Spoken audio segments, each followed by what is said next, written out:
These are all my teachers, alhamdulillah, Sheikh Ahmed, Sheikh Shuaib, Sheikh Hayad. These teachers are, mashallah, the most qualified teachers in Europe. How does preservation work? And in other words, how has the Quran been preserved? My brother and friend, Mohammed, he has a unique ability, may Allah subhanahu wa ta'ala preserve him and increase him, to present topics in such a way that appeal both to the masses and those of the intellectual, academic sort of background. Take this Uyghur flag, you son of a Takbir!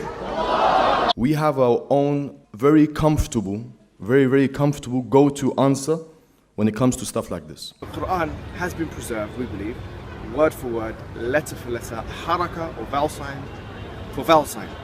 If it were the case that right now, at this moment, every single mushaf, meaning book or parchment wherein the Quran was inscribed, was to disappear right now, overnight, in every single Muslim community, you will have exactly the same book with exactly the same letters, with exactly the same vowelings emerge and be transcribed and be recited out loud amongst every single Muslim community worldwide.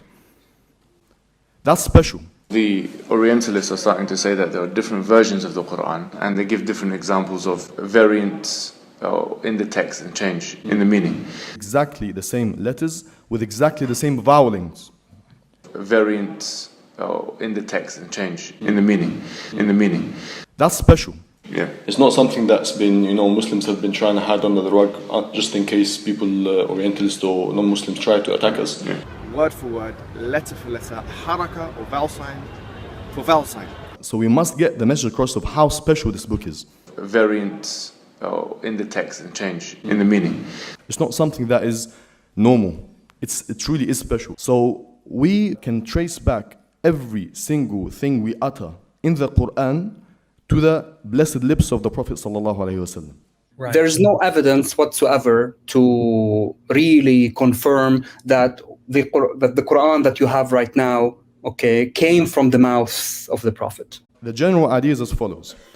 Tawatur, or anything that is mutawatir, is that which has been transmitted from a jama', from a large group of people, to a large group of people, in every level of transmission, such that it is practically impossible to belie what has been transmitted. Later on, what we call the usulis, the scholars of usul al-fiqh, principles of jurisprudence, they came up with this principle of tawatur. Did you hear that? Wonderful chains. Actually, invention of human beings.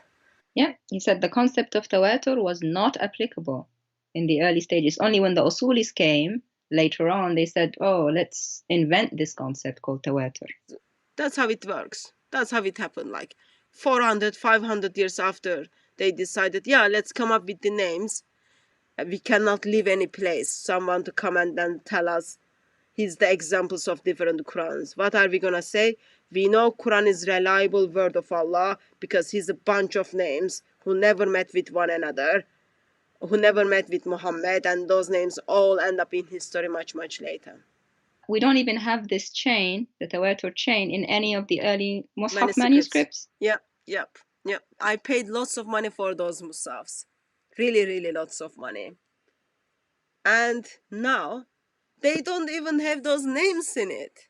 The Quran is unlike any other book. It is not like any other book. It is very, very unique. And we get a sense of that. We're not really sure what to pin it on, but anyone who has this insider experience, you appreciate the Quran is something else. It's not from here. It is, as one scholar describes it, the breath of God on earth. So what's miraculous about it? You have to feel it. You have to know Arabic. Okay, well, I know Arabic, but I still can't feel it. That's number one. Number two, from an academic perspective, bifadlillahi ta'ala, we have al-isnad. Go through the level of al-Jazari to everyone after him, and how we definitely have tawatur there, and from al-Jazari to those before him, and how we definitely have tawatur there. Ibn al-Jazari himself, in his book, Kitab al-Nashr fi al-Qira'at al-Ashr, has actually denied tawatur as being the only way to confirm the Quran. He acknowledged the inaccuracy of his original position on the tawatur of the canonical readings, and his revised position was that the 10 canonical readings were not transmitted through tawatur, but through single ahad transmissions. The qira'at are undoubtedly mutawatir. The 10 canonical readings were not transmitted through tawatur, but through single ahad transmissions. Fear not, we have the Arabic here as well, because we know the 2 Dawah gangs know Arabic apparently. Kitab al-Nashr fi al-Qira'at al-Ashr, Volume 1, page 13, the online version. Look here at the underlined lines. He says, الرأي الذي زعم أن القرآن لا يثبت إلا بالتواتر. Here he's talking about the view that claims that the Quran is not confirmed except by tawatur. Notice here the last line that I've underlined, it says, قد كنت قبل أجنح إلى هذا القول ثم ظهر فساده. I used to lean towards that view before, and then it became clear that it is incorrect, false. The view that the Quran has to be confirmed through tawatur. Deception was indeed detected here and confirmed by Ibn al-Jazri himself. It is ironic that they have named their institute after Ibn al-Jazri and they have their logo in the background, when he himself, Ibn al-Jazri, has refuted their very argument. So can we do a little demonstration? تفضل. We'll do this at random, okay? Okay, can you choose a page? What you choose? Just you know, طيب. because it might look like it's pre-planned. I said random, and then you know. طيب, I don't mind whatever page it's rather. Or should we get someone from the audience? Yes. No, the good-looking brother, please. Yeah. no, I said the good-looking brother. Yeah, any page, because then Sheikh Ahmed's going to tell us. Yes, thank you. Yes. Every time where there's a difference, it is highlighted in the hawamish, and this is the hawamish in the margins. Yes. Because the disbelievers are going to say you're trying to get away from it just by talking. You know, they're listening to this right now. I'll start the whole ayah, inshallah. Yeah, inshallah.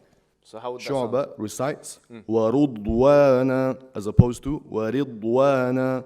This particular example has zero impact on the meaning it's not changing who's doing what, whether the verb is passive or active, because it's a noun. It's purely dialectical. Of course, any time Dawah Gangs reads an Arabic source, we suspect deception. The verse he was referring to here was Surah 5, verse 2. The word he chose to look at came in the phrase that says, seeking bounty from their Lord and His pleasure. He reassured his audience that the difference he saw does not change the meaning and does not affect who's doing what. But the word he chose was ridwana, meaning good pleasure. The word he chose was a noun. So how would it affect who's doing what? For that you have to go to the verb in the sentence. To go to the noun to reassure somebody that it doesn't affect the action in the sentence is at the very least stupid and at the most deceptive.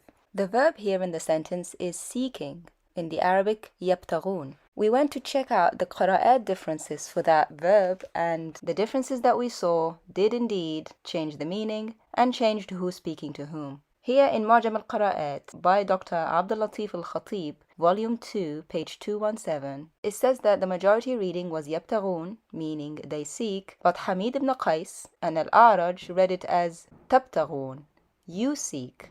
It does indeed change the pronouns and who's speaking to whom. This particular example has zero impact on the meaning it's not changing who's doing what, whether the verb is passive or active, because it's a noun.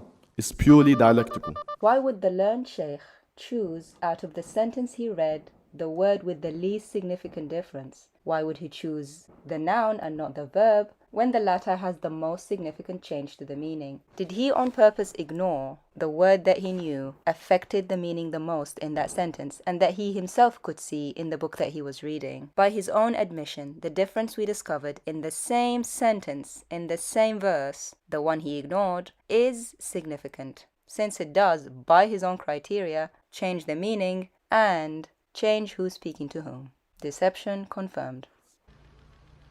Take this ring of flag, you sons of b****! Takbir!